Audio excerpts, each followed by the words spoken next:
नमस्कार मित्रांनो, शोध रहस्याचा या चॅनलवर आपल्या सर्वांचं पुन्हा एकदा स्वागत आहे.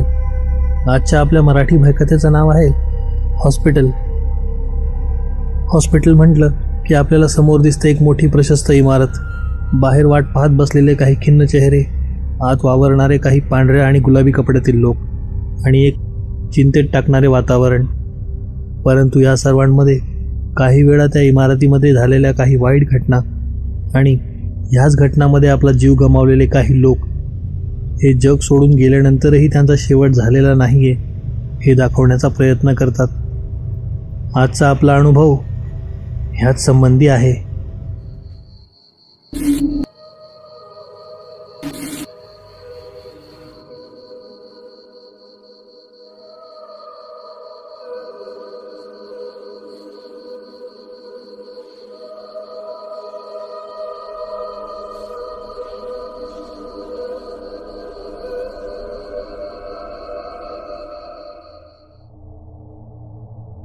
डॉक्टर, त्या 13 नंबरवरील पेशंट कुलकर्णी बरे आहेत का?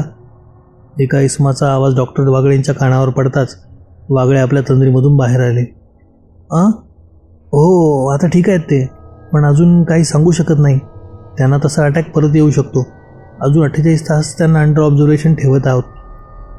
मी आशा करतो की ते पुन्हा तसा अटॅक त्यांना येणार नाही. थोडासा हिरमसून तो पेशंट ठीक आहे म्हणाला आणि वेटिंग एरियामध्ये जाऊन पुन्हा बसला. डॉक्टर वागळेंनी अशा खूप केसेस हँडल केल्या होत्या, पण हे कुलकर्णी काका कोण, कुठले पण माहीत नाही का त्यांना ते खूप जवळचे वाटायचे. आज 10 दिवस झाले ते तिथे ॲडमिट होते आणि बोलक्या स्वभावामुळे ते सर्वांचे आवडते पेशंट झाले होते. नुकताच एक हृदयविकाराचा झटका येऊन गेलेला, तरी कुलकर्णी कधी आपल्या चेहऱ्यावरून ते दाखवत नसत आणि बराच वेळ नर्सेसला चुकवून बिल्डिंग खाली येऊन चहा वगैरे पिताना डॉक्टरला ते दिसत असत. अहो आजोबा, तुमची परिस्थिती इतकी सिरियस आहे, हे असं वागू नका, त्रास होईल तुम्हाला. त्यावर हसत कुलकर्णी म्हणाले, अजिबात काळजी करू नका डॉक्टर, मला काही होत नाही. मेलो जरी ना तरी इथे येऊन तुमचं डोकं खाईल बघा मी. साधारण 2 दिवसांपूर्वी हेच संभाषण झालं होतं कुलकर्णी आणि डॉक्टर वागळेंचं. या अशा दिलखुलास स्वभावामुळेच तर कुलकर्णी सर्वांचे आवडते पेशंट झाले होते आणि त्यांच्या तिथे असण्याने सर्वांनाच छान वाटत होते. एके दिवशी मुसळधार पाऊस सुरू होता आणि सर्वत्र पाणी तुडुंब भरले होते. मुंबईमध्ये जणू पूरच आला होता. तसे मुंबईकरांसाठी हे काही नवीन नव्हते. वागळेंची आज नाईट ड्युटी होती. वागळे आपल्या कारने हॉस्पिटलच्या परिसरात आले. तसे त्यांनी पाहिले कुलकर्णी काका नेहमीप्रमाणे खाली उभे होते.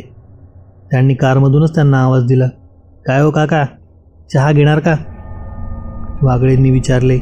तसे काका काहीच बोलले नाही, फक्त त्याच्या तोंडाकडे पाहत एक स्मित हास्य करत आत निघून गेले. वागळे कार पार्क करून आत आले तेव्हा थोडेसे भिजले होते. त्यांनी आत येऊन स्वतःला ड्रायरखाली थोडेसे कोरडे केले आणि आत जाताच गरमागरम चहाचा एक कप त्यांनी टी मेकरमधून बनवून घेतला. तो कप तसाच हातात घेऊन ते पीत पीत वरच्या फ्लोअरवर जायला लिफ्टमध्ये चढले. तसे त्यांना कुलकर्णी काका लिफ्टमध्ये दिसले. काय हो काका, आत्ता मी तुम्हाला खाली आवाज दिला तर काहीच न बोलता आत निघून आलात. काय झालं, मूड नीट नाही का आज? असे म्हणून वागळे थोडेसे हसले. त्यांना एक्सपेक्टेड होतं की काका काहीतरी टोमणा मारतील, परंतु असे काहीच झाले नाही. आपल्या स्वभावाच्या अगदी उलट काका काहीच न बोलता फक्त स्मित हास्य करून वागळेंना पाहू लागले. काय झालंय काका, सर्व ठीक आहे ना? हो बाळा, सर्व ठीक आहे, काका एका थंड आवाजात म्हणाले. जसे ते दोघे वरच्या फ्लोअरवर आले आणि काका आपल्या रूमकडे व वागळे कॅबिनकडे गेले. काकांचे असे विचित्र वागणे बघून वागळे थोडे गोंधळले होते, पण कदाचित काकाला थोडे अस्वस्थ वाटत आहे. त्यांना वाटले थोड्या वेळाने जाऊन काकासोबत थोड्या गप्पा मारू, म्हणजे त्यांना बरं वाटेल. असा विचार करून वागळे आपल्या टेबलवर बसले आणि ठेवलेल्या फाईल्स चाळत होते. तेवढ्यात एक फाईल बघून वागळे ताडकन आपल्या खुर्चीवर उठून बसले आणि लगबगीने बाहेर येऊन नर्सेसला आणि वॉर्ड बॉयला आवाज देऊ लागले. तसे 2-3 जण बाजूला येऊन उभे राहिले. काय झालं साहेब? का वॉर्ड बॉयने विचारले. अहो काय झालं म्हणून काय विचारतात, हा काय फालतूपणा आहे. हे कुलकर्णी काकाच्या फाईलवर काय लिहून ठेवलं आहे? डोकं ठिकवणार आहे का तुमचं? नर्स आश्चर्याने त्यांच्याकडे पाहू लागली. अहो काय झालं साहेब? काही चुकलं आहे का? चुकले म्हणून काय विचारता? कुलकर्णी काका आज दुपारी 3 वाजता एक्सपायर झाले असं लिहिलं याच्यावर. हो मग म्हणजे? अहो आता 10 मिनिटापूर्वी ते माझ्यासोबत लिफ्टमध्ये वर आलेत. डॉक्टरांचे ते बोलणे ऐकून सर्वजण त्यांच्याकडे आश्चर्याने पाहू लागले. नर्स थोडी घाबरतच बोलली, डॉक्टर साहेब, अहो दुपारीच कुलकर्णी काका हे जग सोडून गेले. सेकंड अटॅक आला होता त्यांना आज, आणि त्यातच त्यांचा शेवट झाला. तुम्ही जे बोलत आहात ते कसं शक्य आहे? नर्सच्या त्या बोलण्याला जेव्हा सर्वांनी दुजोरा दिला तेव्हा मात्र डॉक्टरचे हातपाय लटपटू लागले. त्यांचा विश्वासच बसत नव्हता की हे खरे आहे. 10 मिनिटांपूर्वी ज्या माणसासोबत आपण इतके गप्पा मारल्या तो व्यक्ती एक आत्मा होता. डॉक्टर सरळ खालीच बसले. त्यांना पाणी देत सर्वांनी उठवले आणि एका टेबलावर बसवले. डॉक्टर त्याच धक्क्यात होते काही वेळ, पण अचानक त्यांना कुलकर्णी काकाचे ते शब्द आठवले. अजिबात काळजी करू नका डॉक्टर साहेब, मला काही होत नाही. मेलो जरी ना तरी इथे तुमचं डोकं खायला येत राहील मी. आणि डॉक्टर सुन्न झाले. काही दिवस डॉक्टर याच धक्क्यात राहिले आणि त्यांनी काही दिवसांची सुट्टी टाकली. हळूहळू डॉक्टर यातून बाहेर आले आणि त्यांनी पुन्हा हॉस्पिटल जॉईन केले.